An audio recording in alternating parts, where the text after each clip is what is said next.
Hola, hola, ¿qué más? ¿Cómo están? ¿Quién les habla? Carlos Feijó, nuestro compañero. Fernando Cámara. Y esto es Pasa la Bola Podcast. Hoy vamos a hablarle de la jornada de la eliminatoria suramericana, pero vamos también a hablar en global de cómo le fue a la Vinotinto en los dos partidos en esta doble fecha. Vamos a hablar del Paraguay 2, Venezuela 1. Y vamos a hablar también de cómo queda la tabla de posiciones para nuestra Vinotinto que está peleando para entrar a su primer mundial. ¿Cómo estás, Fer? Bien, con un poquito de, vamos a decirle, resaca. Pero bien, bien. Aquí con el inicio del otoño, alergias, gripes, pero aquí vamos.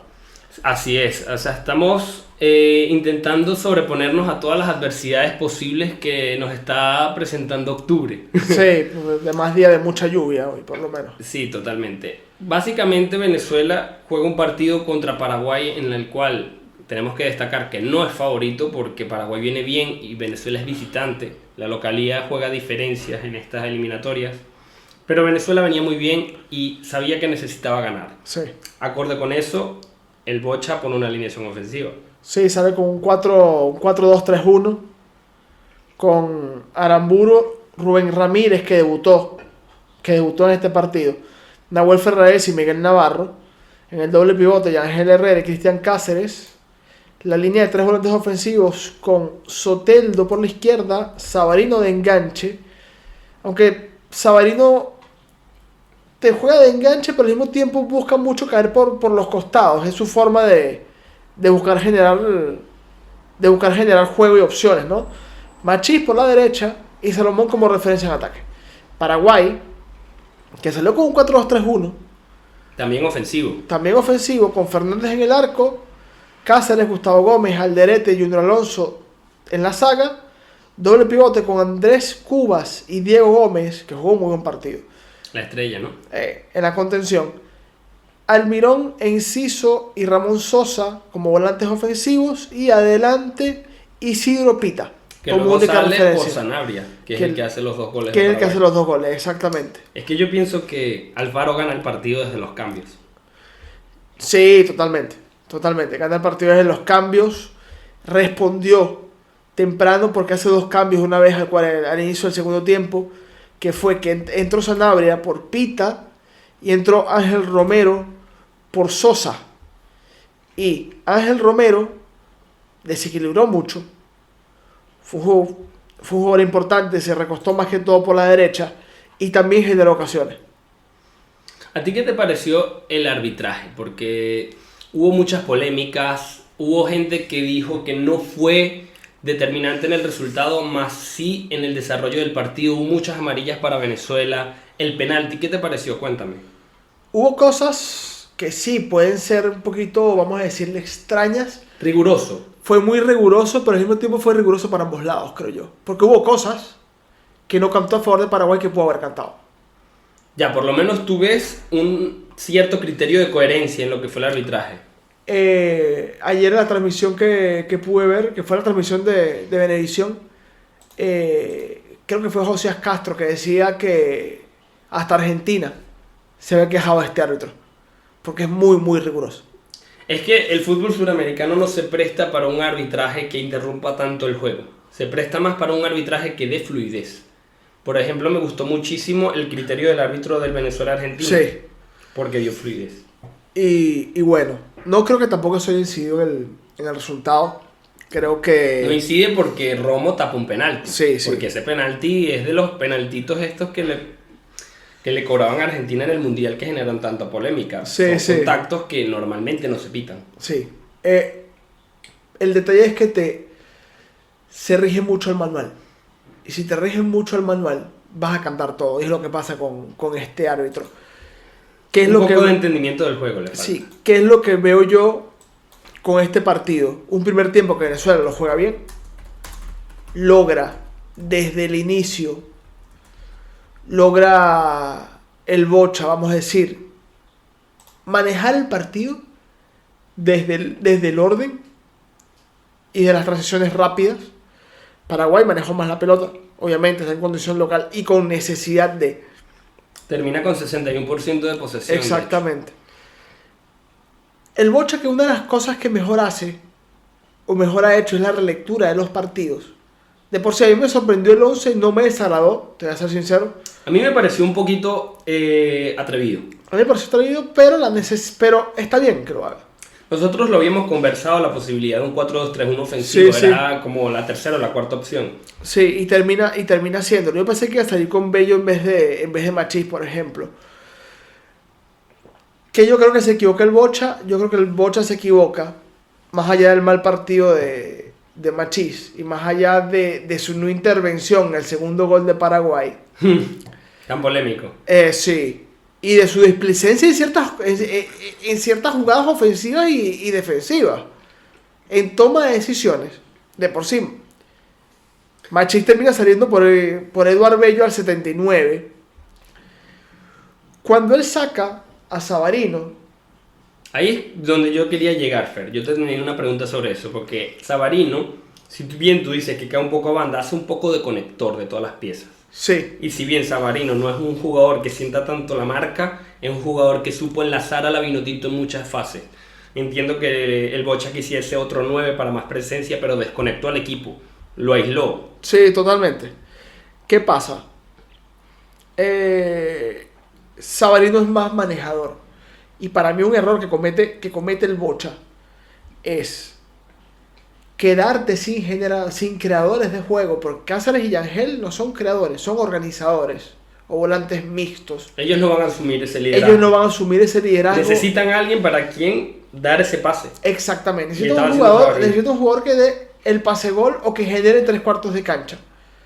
Y ese jugador era Savarino.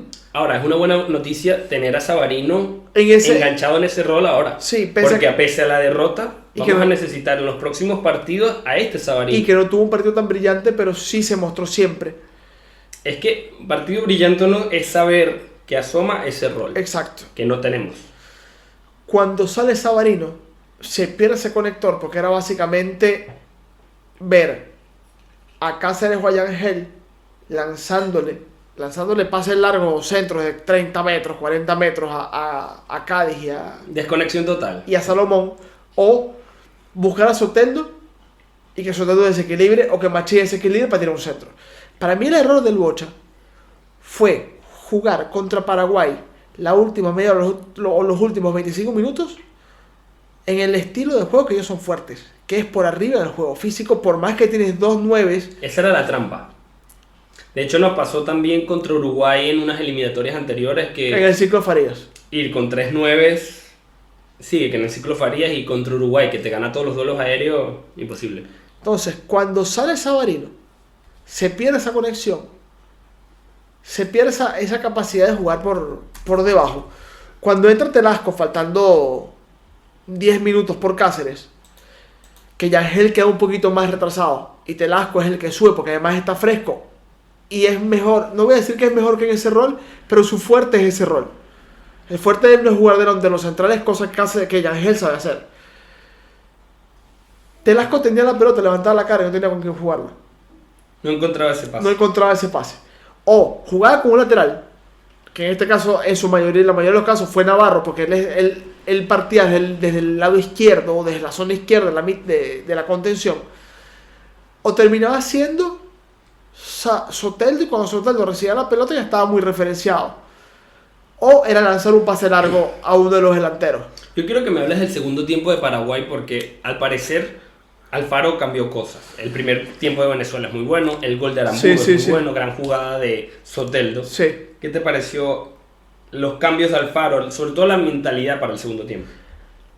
Me pareció que Alfaro fue un todo nada. Alfaro es un técnico muy pragmático. Si al Alfaro no le pidas un fútbol rutilante. Y si uno de los dos estaba más presionado que el otro, era Paraguay. Sí. Con los cambios que él hace, fíjate que terminó cambiando jugadores básicamente posición por posición. Él no... Pero cambió conceptos en eso. Pero cambió conceptos en esos cambios. Tuvieron un poquito más la pelota. Cosa que es rara un poco en Paraguay, porque Paraguay suele sentirse más cómodo desde la reactividad, pero esto es una característica positiva. Tenías la obligación de buscarlo. Tenías que manejar el partido desde la tenencia de la pelota. Pienso que también con este gol, el segundo de Paraguay, y el desequilibrio que genera con la no bajada de Machís, Tal vez el Bocha pudo haber manejado esa situación del 4-2-3-1 y cambiar un poco la idea, en vez de a 4-4-2, tal vez metiendo a Alex. Mira, para que hiciese doble lateral allí y que no te va a perder tanto ofensivamente. yo creo que él debió haber buscado el partido más por debajo. Alex capaz hubiese sido una buena opción porque además conoce la posición de lateral de volante por derecha. Y darle un poco de... Porque vamos a analizar el partido de Machís. Comete errores adelante que me parecen incluso más criticables que los que comete bajando. Sí, obviamente. Porque es su rol. Dirige muy mal, contras en velocidad, Sí, da malos sí, pases, sí. elige mal. Hubo una contra que tenía un 3 contra 1 que tenía Salomón solo, completamente Y entrando hace un por el remate otro de lado. estos disparatados. Sí, sí. Bueno, pero Machís hace un desgaste, sí baja, sí ayuda. Hubo muchas jugadas en las que sí ayudó y ya tenía 70 minutos encima cuando vino. Sí, sí. Entonces, ¿qué ocurre? El Bocha no lee esto, piensa que Machís todavía puede darle este ida y vuelta. Y allí era donde tal vez entrando Alex podías balancear un poco porque Alex también te da salida. O el mismo Tuti Andrade. Que el Tuti es un jugador que maneja más la pelota, en mi opinión, contra un rival que es fuerte por arriba, tienes que buscarlo de otra manera, pienso yo. No puedes ir a buscar su fuerte principalmente. No tienes a David Beckham lanzando centro de la banda, vamos a ser honestos. No tienes a Luis Figo lanzando centro de la banda. No tienes a Ryan Giggs. No. No tienes a Sergi Barjuan. No tienes ningún jugador de esas características, me estoy yendo muy, muy atrás. No tienes a Marcelo lanzando centro. ¿Qué sucede? Tienes que buscar el partido de otra forma. ¿Por qué? Porque el fuerte de estos tipos es ese. Y tienes jugadores, hoy, tienes opciones como Andrade, Sabarino que lo sacaste, que te pueden dar ese aire con la pelota. Ese aire con el balón al piso.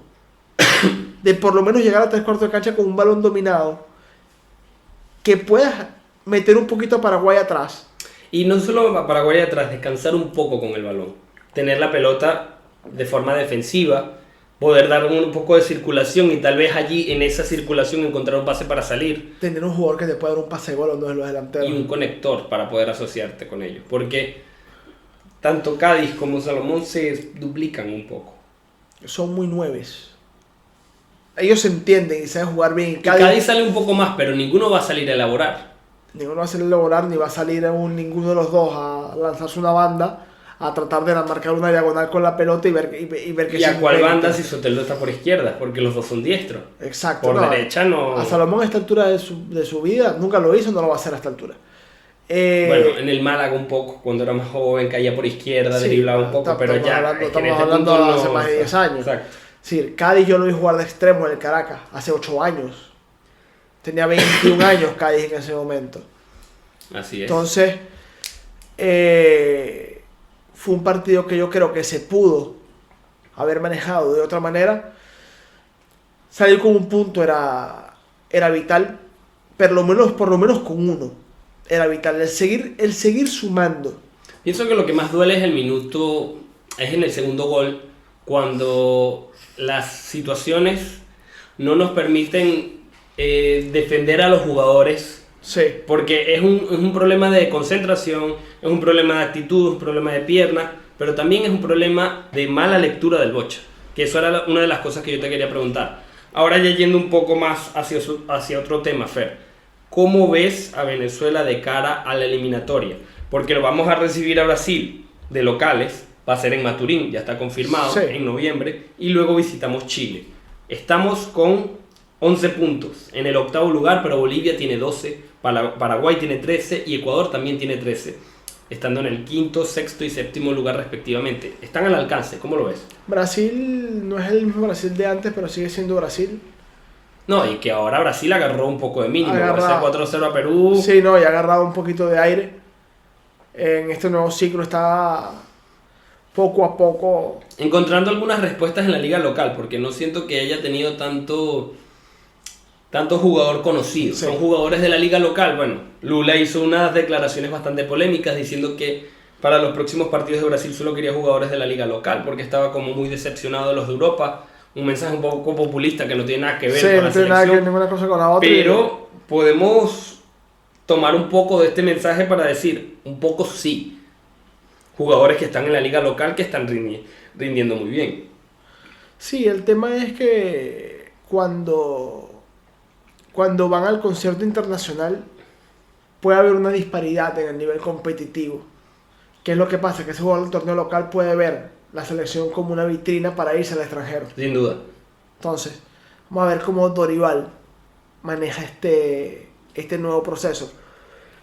Para Venezuela, es decir, Venezuela el mes que viene se va a enfrentar a Brasil y se va a enfrentar a Chile con la obligación de ganar, si quiere continuar en carrera. Lo que ocurre es que en este punto de la eliminatoria a mí me parece que todos tienen cierta obligación de ganar para mantenerse en carrera, claro. Porque Brasil también tiene pocos puntos. O sea, en este punto yo pienso que cada partido se vuelve más final que el otro. No, es que la eliminatoria está siendo muy cerrada, salvo ciertas cosas.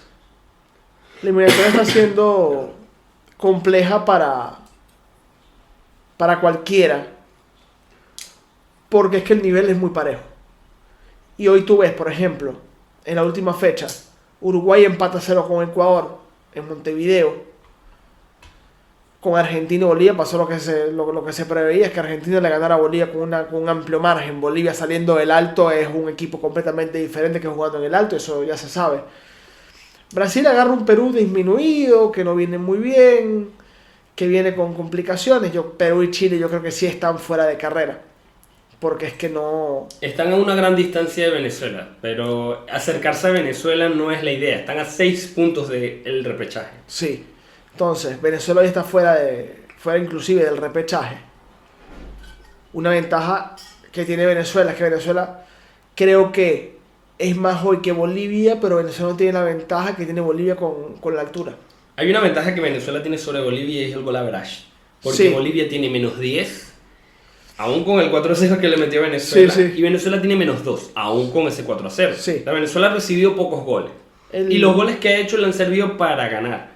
Ahora, si llegan a quedar empatados a puntos, Venezuela tiene la ventaja del goal average, más en el duelo directo vamos a tener que ganarle 5-0 en casa. No, y el otro problema es que los partidos que decir, Venezuela va contra Brasil en Maturín y contra Chile en Santiago. Fernando, hoy es 16 de octubre de 2024. Para ti, ¿Venezuela clasifica al Mundial, sí o no? Si Venezuela continúa con la línea de rendimiento que tiene, la va a tener muy difícil, va a tener muy complicado. Para mí, sí. Y te explico por qué. Tenemos una serie de rivales que están en nuestro nivel. Solamente tenemos a Brasil de los difíciles y lo recibimos en casa.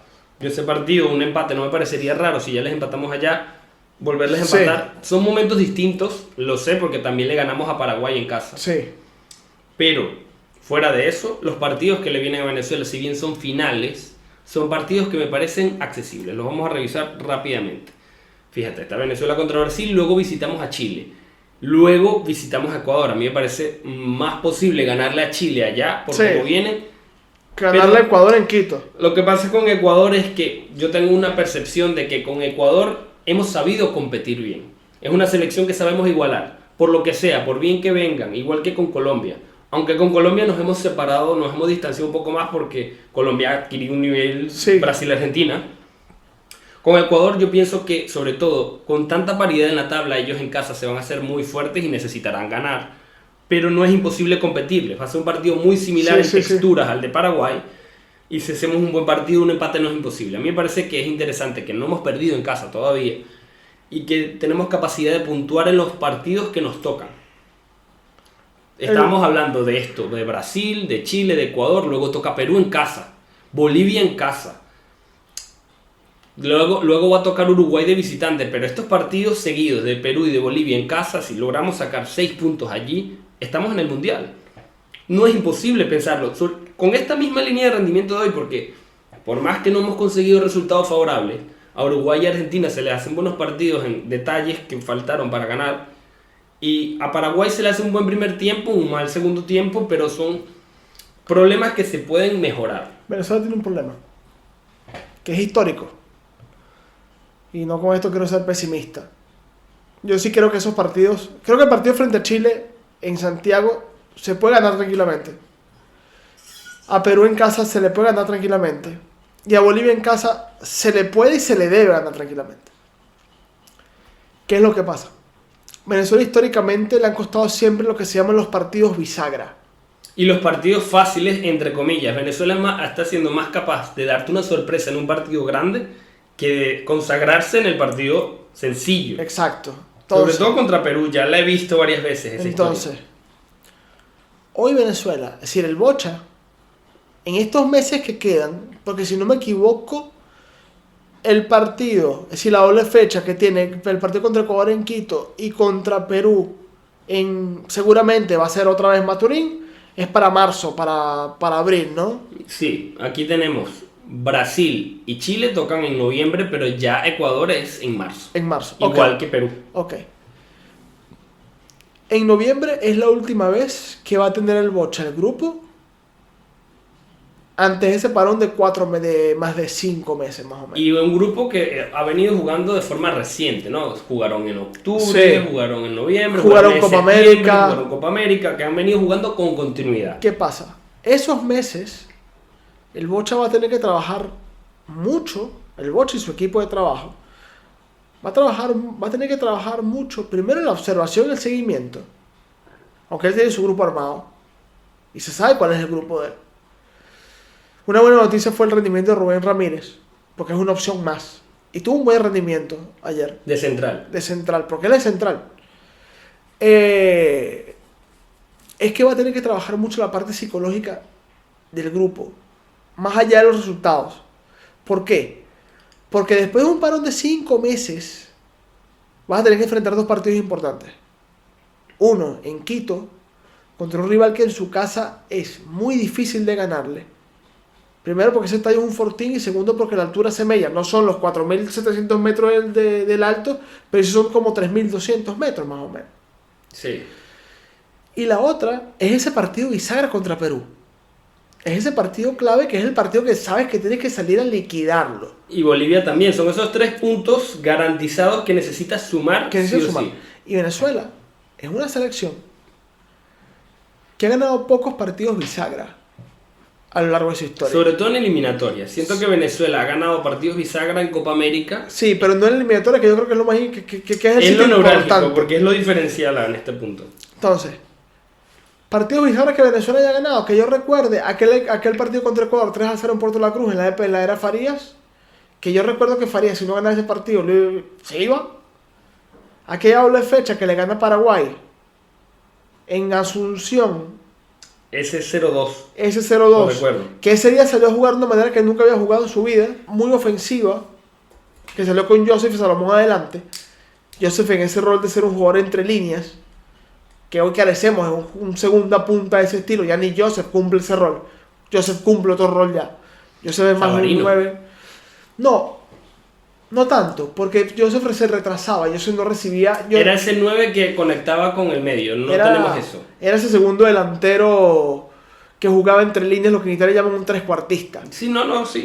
Hoy no lo tenemos. Allí se movía un poquito entre el pivote y los centrales. Ese espacio indefendible.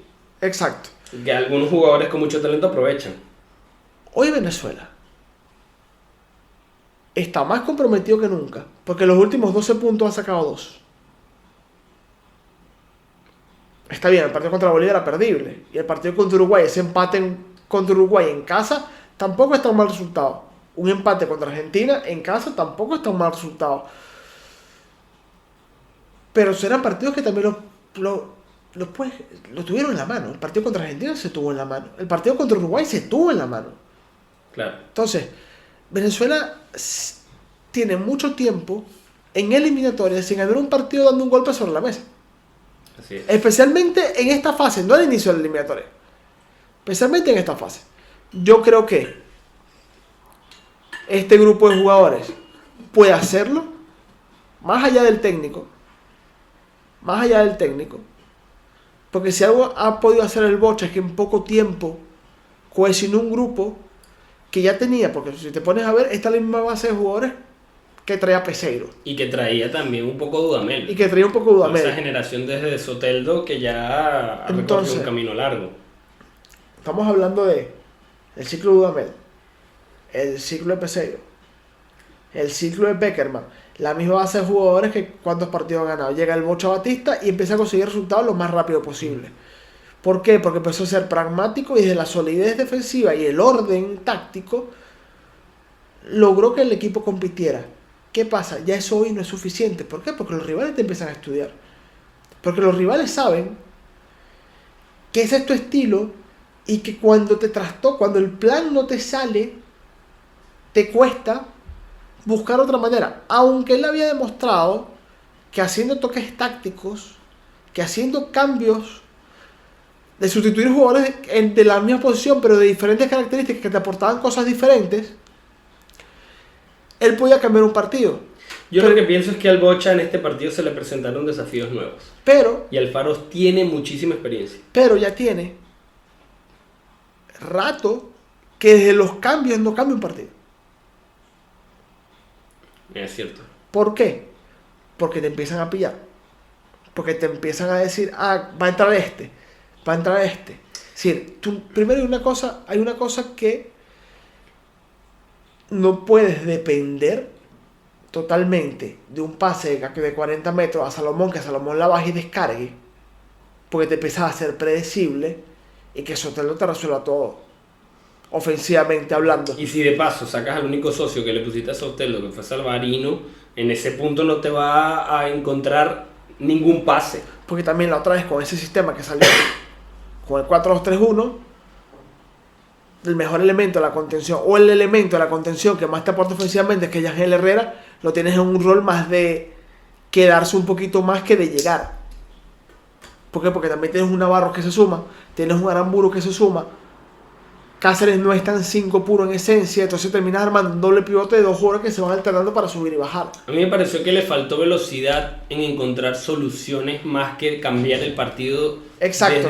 Desde las sustituciones, porque si te pones a analizar, vas ganando, tienes la dinámica positiva, el que cambia es Alfaro porque es el que necesita cambiar. De por sí, antes del primer gol, quien iba a entrar, leía a alguien que estuvo en el partido que iba a entrar a Rincón. Rincón había sido llamado para entrar. Antes del primer gol, antes del empate de Paraguay, iba a entrar Rincón para refrescar esa zona porque ya Paraguay se está encimando mucho. Que el primer gol no tiene ningún tipo de objeción, es una jugada muy buena de Paraguay. Sí. Y no tiene tampoco un error individual muy marcado, es una jugada en la que desbordan en un 2-1 Aramburu, tampoco recibe la ayuda, pero es una jugada en la que la defensa está más en línea. Sí. Allí puedes decirle, bueno, Ferraresi no despejó, pero fuera de eso es una jugada muy bien hecha y ya a Venezuela le empiezan a sobrepasar y ahí es donde el Bocha no consigue las soluciones. Lo que te había comentado sobre Alex. Tal vez sacar a Machís y meter a Alex González hubiese dado un poco más de ayudas para Aramburu allí. De paso que él sabe ser carril, sabe salir y no te va a desbalancear tanto el equipo con ese doble lateral porque es un carril que sabe atacar por allí. No, y que Alex se forma como medio. Y que si tú quieres jugar 4-4-2 y tienes 2 9, jugar por bandas es esencial y tirar centros también. Hubiese sido una buena idea. Ahora, en base a control de las expectativas, a mí me parece que lo que tú dijiste a nivel psicológico es muy importante. Yo pienso que Venezuela es capaz de clasificarse, sobre todo por la línea de partidos que le vienen. Venezuela va a tener las 2 últimas fechas contra Argentina y contra Colombia difíciles, pero Venezuela podría llegar clasificada ya a esos partidos. O por lo menos con el repechaje asegurado, sí. Bueno, los últimos 3 partidos son killers, porque le toca Uruguay en Montevideo, le toca Argentina en Buenos Aires y le toca Colombia en casa, pero ya en un punto en donde Colombia probablemente esté clasificada. Y Argentina está clasificada y Uruguay está clasificado también. Los partidos claves son Perú en casa, Bolivia en casa. Es lo que tú hablas de partidos consagratorios, partido bisagra. No, el partido contra Chile, porque Chile hoy es último en la eliminatoria. Está comenzando un proceso nuevo. Ya le ganaste 3-0. No, está comenzando un proceso nuevo con Gareca. Y que hoy Gareca está haciendo una renovación de la selección. O por lo menos eso fue lo demostrado en la última convocatoria. Está buscando nuevos elementos. Y yo creo que eso ya es pensando en el próximo proceso eliminatorio prácticamente. Eso ya es como que vamos a ir armando el equipo de aquí hasta allá. Es un partido que tienes que salir a ganarlo. Definitivamente. Y dentro de todo lo que podemos analizar de la Vinotinto, el Bocha tiene mucho aprendizaje también detrás de esto. A mí me parece que el partido de Argentina le deja ciertos aprendizajes, ha ganado jugadores, ha ganado efectivos, se dio cuenta que tiene a Rincón disponible todavía. A mí me parece que Rincón lo pudo haber utilizado. Yo veo como un error salir tan ofensivo siendo visitante en Paraguay, por ejemplo. El central Ramírez es una ganancia para el Bocha también. Es una amplitud de plantilla que no tenía porque Osorio se lo había superado. Sí. Tener profundidad en ese punto es muy importante, sobre todo tratándose de una doble fecha tan una encima de la otra y siendo jugadores que no todos son titulares en sus equipos, no todos traen el mismo ritmo. No. Entonces, de todos estos aprendizajes y de lo que el Bocha ya nos ha mostrado de lo que es capaz con esta plantilla y los jugadores que también nos han demostrado que han mejorado, yo veo fe, o sea, yo veo todavía la posibilidad de que Venezuela pueda clasificar al Mundial, siempre con los pies en la tierra y con las expectativas controladas, porque son partidos difíciles y Venezuela ya ha pasado por esto. Hemos tenido eliminatorias en las que no nos enteramos de la película de principio a fin, que quedamos últimos, pero ya también hemos tenido eliminatorias en las que nos quedamos a las puertas. Ya hemos quedado sexto lugar. Sí, sí. Con César quedamos en sexto lugar, con Richard yo creo que también. A la puerta. Con Richard se llegó cerquita. A la puerta de la repesca, entonces. La Vinotinto tiene mucho por mejorar, pero no es imposible. Esa es mi conclusión. No, es que si te pones a ver, sobre el partido contra Bolivia, Venezuela no ha sido arrollado. Es un equipo que es un dolor de cabeza, es un incordio. Y es un equipo que te compite contra cualquiera. Es un equipo que compite. Puertas hacia adentro, dentro del vestuario, tiene que haber molestia. Tiene que haber mucha molestia porque para algunos es el último barco. Romo, Rondón, Rincón, Wilker Ángel que no está, pero sí está, porque está lesionado, pero lo que se recupera empieza a jugar va a ser convocado nuevamente. Chancellor también. Alex González. Alexander también seguramente va a ser su último tren, porque además hay gente que está por detrás tocando la puerta. Tú lo puedes escuchar, o sea, esto que tú hablas de la bronca del vestuario lo puedes ver reflejado en las ruedas de prensa del Bocha. El Bocha te lo dijo básicamente en toda la rueda de prensa post partido de Uruguay y Argentina. El cabreo es real. ¿Por qué? Porque además siente que puedes competir. Porque además cuando tú miras la nómina de Venezuela, y voy a buscar un momentico el 11 titular de Venezuela, el partido de ayer. Un 11 compuesto por jugadores que están en el extranjero. Sí, es un 11 de buen nivel, al final. Cuando tú miras el 11, es que el 11, Fernando, antes de que me lo comentes, el 11 de cara a Paraguay no tenía nada que envidiarle. No es que estábamos por encima ni que era ganado, no. Es que en el 1 contra 1 tú ves que es un nivel bastante par. Rafa Romo juega en Universidad Católica de Ecuador, que si no me equivoco es tercero en Ecuador. Aramburu juega en la Real Sociedad. Rubén Ramírez está jugando en Cusco de Perú. Un jugador que hasta hace unos años era suplente en Estudiantes de Caracas y que hoy juega en el cuarto de la Liga Peruana. Y que tuvo un buen partido. Me agradó. Ferraese, que sí no tuvo tan buen partido, pero juega en Sao Paulo. Navarro juega en Talleres de Argentina y está jugando muy bien. Yangel juega en el Girona.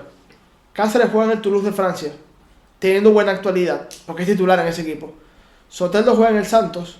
Sabarino juega en Botafogo. Jugó en Atlético Mineiro. Hoy juega en Botafogo. Machís juega en el Valladolid. Y Salo juega en México. ¿Sabes cuál es el punto más irónico? Sin contar la banca. El punto más irónico de todo esto es que estamos señalando a Machís. Machís probablemente es el mejor jugador que tiene Venezuela en este respecto. Porque Machís ha estado jugando en España de forma constante durante muchos años. Muchos años.